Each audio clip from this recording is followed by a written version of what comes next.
Thank you. Mr Farage for 4 minutes. Thank you very much. So this is it, the final chapter, the end of the road.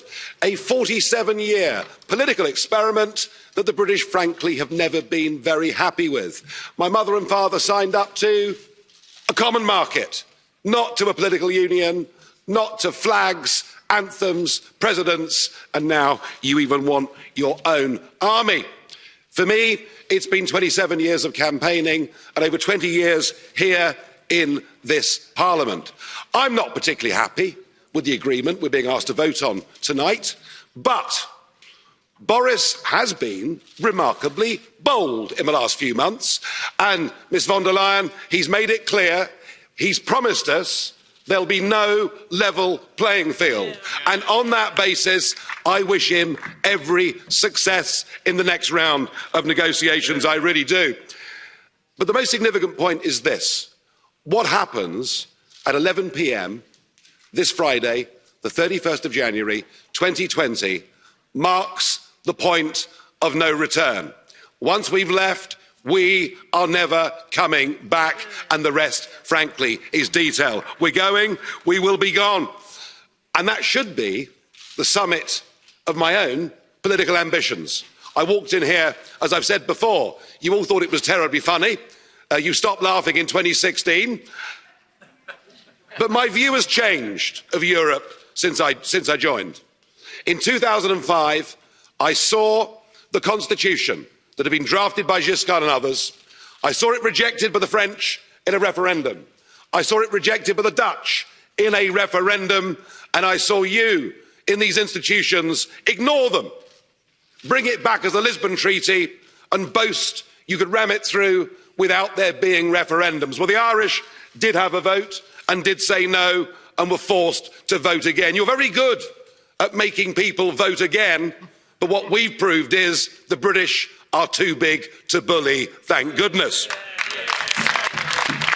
So I became an outright opponent of the entire European project.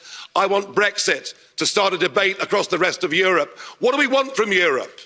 If we want trade, friendship, cooperation, reciprocity, we don't need a European Commission. We don't need a European Court. We don't need these institutions and all of this power. And I can promise you, both in UKIP and indeed in the Brexit Party, we love Europe. We just hate the European Union. It's as simple as that. So I'm hoping this begins the end of this project. It's a bad project. It isn't just undemocratic, it's anti-democratic, and it puts in that front row. It gives people power without accountability. People who cannot be held to account by the electorate.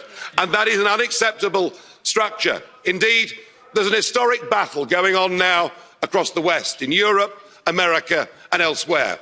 It is globalism against populism.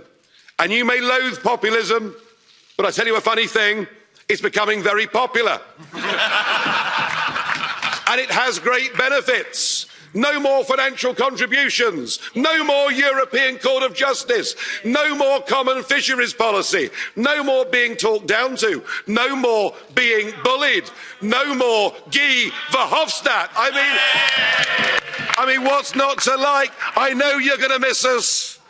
I know you want to ban our national flags, but we're going to wave you goodbye. And we'll look forward in the future to working with you as sovereign. If you disobey the rules, you get cut off. Could we please remove the flags? Mr Farage, could we remove the flags, please? Well, that's it. It's all over. Finished. We've gone. Could I please ask for quiet?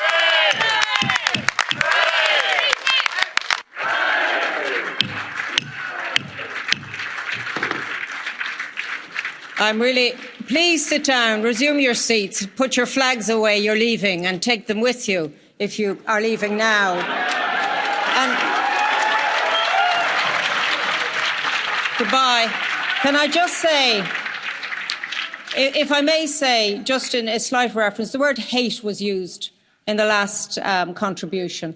And I really think, given what we listened to prior to this, that we should not hate anyone or any nation or any people.